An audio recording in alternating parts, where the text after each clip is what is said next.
All right, guys, Nintendo has gone woke. This seems to be the direction the company is going in now, and it is time to talk about it. I have, of course, alluded to this fact over the past several years. I've talked about them like changing the terminology of genders from male to female to trying to shift it to a more like degenderized format. Right? I've alluded to this before, but I haven't really come out and denounced it.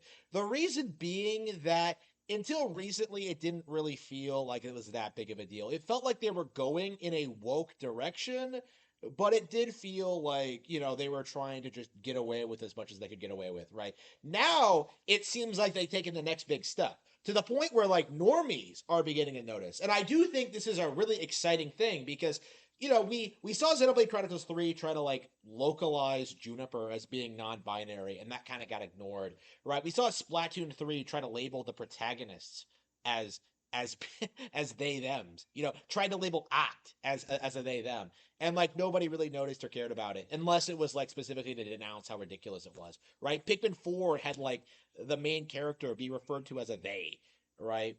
Instead of like a you. You know what I mean? Like, again, they've been trying to normalize this for a long time, but now it seems like they've become so blatant about it that the normies have taken notice. Grums has tweeted about this. Pokemon people are roasting them right now on X, and this is a rare example in which I am 100% willing to call Nintendo out because this is a legit problem, right? This is a menace. Okay, what they tried to do with what Niantic tried to do with Pokemon Go is unacceptable, and it needs to be addressed, right? In order to try and take the next step forward in their degenderization agenda, right? They completely removed the ability to choose whether you are a man or a woman. Instead, you're like this androgynous blob that you can kind of customize how you want.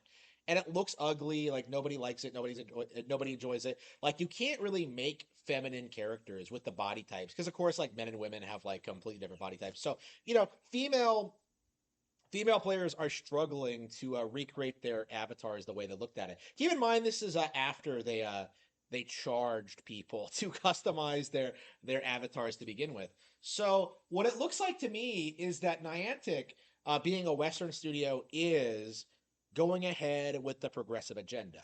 Right? They seem to have like a bunch of activists on the development team, and they're trying to push the message. And what is the message exactly? The idea that like men and women are exactly the same, when that is pretty observably not true by any measure, right? Like it's an important thing to take notice of when we talk about these communists, that that's what they're trying to push. Equity is the term they like to use these days. But the idea is that like men and women should be completely not only be treated completely equally, like they are equal in like in all respects, right? You shouldn't treat each other any differently. You shouldn't look any differently. Like you shouldn't look any different. Like you should be the exact same. And other companies have been trying this too. Like I think most notably, Elden Ring has the type 1 and type 2 thing. But I do think this is like the next natural step for them because when you see like type 2 or type B or like whatever, when you see like characters like that are clearly male or female, like people know that they're male and female, right? Like it doesn't matter if you like remove the word gender from it or and like try to be cute with it. Like everyone knows like what a everyone knows like how to spot a female model versus a male model, right? But with Pokemon Go, this seems to be like the next step for the progressive agenda is like getting rid of the gender options entirely. This is not a mistake. It's not some weird update, right? This is fully intentional. And I really have to wonder at what point people are going to acknowledge that this is becoming an issue, right? Again, like the excuse that like the progressives, like the communists, we should call them, the communists try to use when justifying these changes has traditionally been to oh, it's for the women players, it's for female, like they're doing this now with Warhammer 40K. That's always been their justification for this, but like I don't think you should necessarily. I do think it's a mistake to blame women for the things communists do because like most women aren't going along with the agenda, right? It's a very niche group of people, that are pushing this, right? Activists who are like getting positions at these companies to push these ideas, right?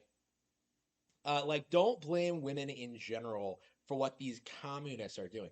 So what do we do now in regard to this, right? What do we do now? Well, first of all, I don't play Pokemon Go. Like I never have, never enjoyed it. I've always called it out mobile trash. I never supported it, right? I always had a big problem with Pokemon Go. And I suppose like the big thing going forward is just completely drop the game. Like that is my recommendation to the audience, right? To the fans is just like well, if you hate the Niantic model so much, if you hate what they're doing, just drop the game and refuse to support it. And also let the Pokemon Company know that you won't stand for this in future installments. Because I do think it's safe to say that although Niantic seems like further along than the rest of the Pokemon Company, I do think we can expect to see some more woke elements in Nintendo games in the near future, unfortunately. Right? Like Pokemon had like lots of sus aspects to it, stuff that I didn't even pick up on initially. Like I think the game makes you wear a male yukata in the DLC, regardless of whether you play as male or female. And then in like the second part of the DLC, like that guy hits on you, even if you're playing as a boy, right? Like, oh, it's a date. And then like Carmine gets jealous. It makes no sense, like at all. But like it was clearly intended to like serve a woke purpose, right? It was like a blink and you miss it thing, but yeah, like that was enough for me to like kind of write off the DLC as being woke. And I dearly hope that the next the next game won't nearly be this bad, but yeah, it's probably gonna get worse, unfortunately. Like it didn't, it wasn't a thing until just recently. Like it feels like they've just now taken over, but it is, I think, I do think we're gonna see more of it in the next generation, unfortunately. And I think Splatoon's gonna get a lot worse. I think we can expect to see a lot more worse in Animal Crossing. I'm very, very, very concerned about the future of what Nintendo has in store. But yeah, I will be here covering it and documenting everything that goes wrong with this company. I will be addressing all of the woke things that Nintendo does, and maybe I'll consider switching to the Japanese version because at the very least you'll avoid pronouns in that one. But yeah, the way it looks now is that things are about to get very worse, get much worse. And again, it's going to be a long, hard road to like get things back to where they were. But I do think woke culture is dying, right? Like to me, it's very, very apparent that the agenda is like falling to pieces uh, in every way, shape, and form. And I think this is like what we're seeing now is kind of like the last gasp of relevancy from it. So I do think in the next 10 years things are going to be better. It feels completely different than it felt back in 2014 in a way. Like even though Nintendo is getting infected, I feel very very happy that more and more people are like making their opinions heard when it comes to this stuff. Like this nonsense, the communist agenda, Karl Marx's dream is never ever going to come to pass, right? Communism is doomed to failure.